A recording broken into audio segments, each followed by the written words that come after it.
PowerPlayChess, brought to you in association with Kagi. I'd like to show you a game by the latest wunderkind in the chess world, Faustino Oro. He's 10 years old, he's from Argentina, and he's been dubbed the Lionel Messi of the chess world. He already has 2 international master norms. That is extraordinary. And I want to show you a game that he played in a recent tournament in Madrid, an IM tournament, where he came very close to getting his 3rd norm. So here we go. Faustino is white. E4. D5. Now, he's playing against David Larino Nieto, who's actually a grandmaster. Now, his rating has been better, but obviously very experienced. And this line that he plays with the Scandinavian, well, he's very experienced with it and actually has very good results. Let's see. So Faustino playing in the very standard way, and now knight f3, and c6 is the normal move here, just making sure that the queen is able to return safely. But Larino plays knight c6. Now this is his speciality. It's a little bit unusual, very provocative. Of course, white could push that pawn, although that's rather risky. That pawn could easily get into trouble, particularly if black castles queenside very quickly. But Faustino had obviously prepared well for this game, as he could see that there are a lot of games in the database by Larino with this line, and he played bishop d2, which is computer approved. So this starts to target the queen, and already black has to be a little bit careful. You know, the move we would like to play with black is bishop g4. Put some pressure here, and maybe castle queenside. Dangerous. But after knight b5, hitting the queen, and c4, threatening c5, that's tricky. So a6 played, and that means if knight b5, then queen b6, and the knight will have to fall back. So bishop c4 instead. That's also computer approved. These kids, they understand technology. Well, we all do, that's the thing. And Larino has faced this before, actually. And previously he played queen h5. No doubt Faustino would be ready for that, but this time queen f5. Now that looks a bit odd to me. You know, the queen blocks the bishop, and normally, of course, that bishop wants to go to either f5 or g4. But anyway, this is the kind of mad thing you do in the Scandi, apparently. You go on an adventure with the queen. Castles, that looks pretty good. And now, yeah, black's next move. To my eyes, that's really risky. Quite a loose move because the knight is unprotected. That diagonal looks very inviting for white. Not that a piece can hit the diagonal very soon, but still, it just feels loose. And in any case, white doesn't really lose any time here because the bishop falls back and hits the queen at the same time. So the queen moves again. And knight e4, I think it's a very sensible move. So here you can see, in fact, yeah, if the exchange takes place, then yes, that diagonal is weak and white gains time. And that looks very uncomfortable indeed. So that knight can't be touched, but then again that means that perhaps the knight can drop back to hit the queen. Or at the very least, well, let's say bishop g4, you could exchange here, and again you come to the long diagonal, and that's very unpleasant for black. And I think this b5 move is looking just way too loose. So the queen moved again.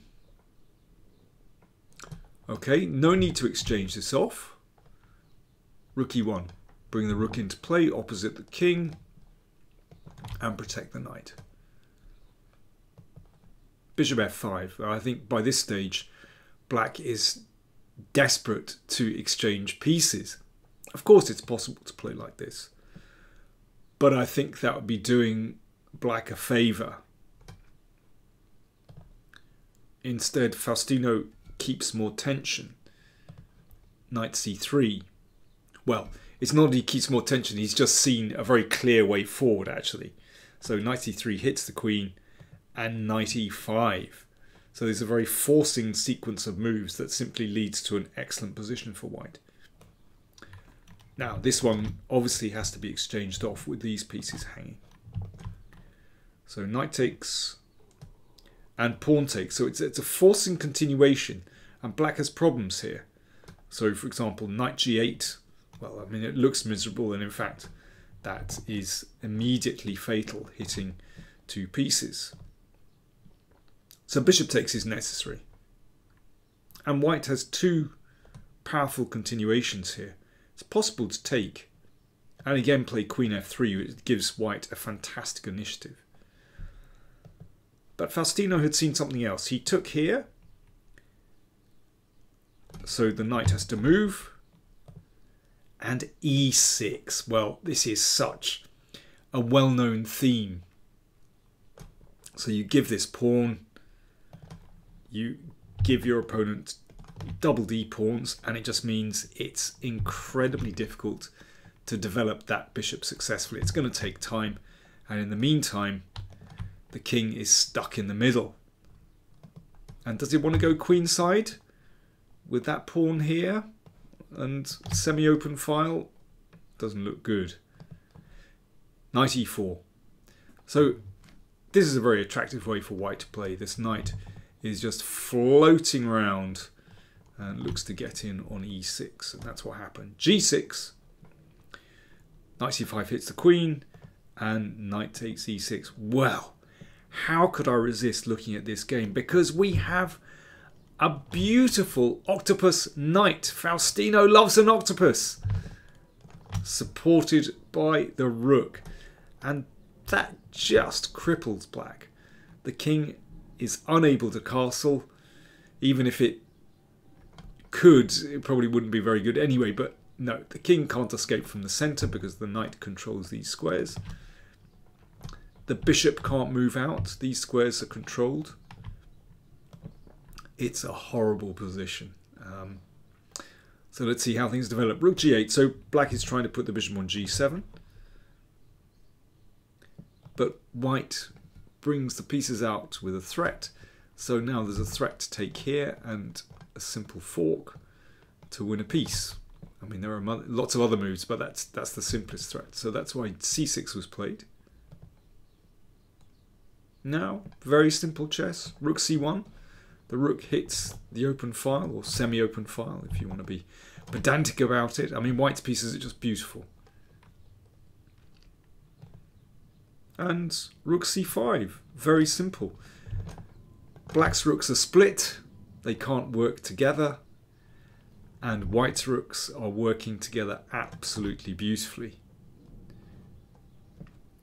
So yeah, rook c1 is coming soon. Bishop e5 played. Queen h3. So the knight was threatened, so the queen just defends the knight and also looks down here. Now, king d7 was played here, which is just disastrous. But if, let's say, h5, then white plays very simply, rook c1. So beautiful connected rooks hitting c6. And after, let's say, rook c8, I mean, there isn't really another sensible move to defend this. Then knight g5 is really simple. Obviously, with the rooks having moved, black's king is stuck in the middle. And now it's just a case of picking black off. And that's a beautiful move. The rook is attacked. And if, let's say, rook c7, then just bishop a5. And black is just overloaded here. That pawn is just dropping. Too many threats here. But after queen h3, in fact, there was no need for that, because black basically just gave up with king d7. And knight d4 check, forced resignation. So discover check, and if, let's say, king e8, then rook takes pawn. I mean, this is absolutely horrible. Attacking the queen. Queen falls back, rook takes bishop. Black is a piece down with an absolutely disgusting position. So 24 moves, what an absolute demolition. Well played to Faustino Oro. What's interesting from looking at the games in this tournament was that he actually played incredibly solidly. There were lots of draws, and he gives the impression of being very well schooled, actually. And in fact, he has been given massive sponsorship by some Argentinian businessmen, so the story goes, and the Argentinian Federation, and his family have now moved to Spain. He's getting coaching from apparently 5 different coaches. And yeah, his chess looks like that. He plays really solid openings with black. I mean, in this game, he basically just picked his opponent off. Good preparation, but this was a gift for him, actually. Still very well played. But yeah, he looks very well schooled. I wonder if he'll have kind of space to express his creativity a little bit, but maybe it's got very serious very quickly, so he's just playing very sound openings at the moment. Anyway, I shall be following his progress along with the rest of the chess world with great interest. It's fascinating to see such a strong player at such an early age.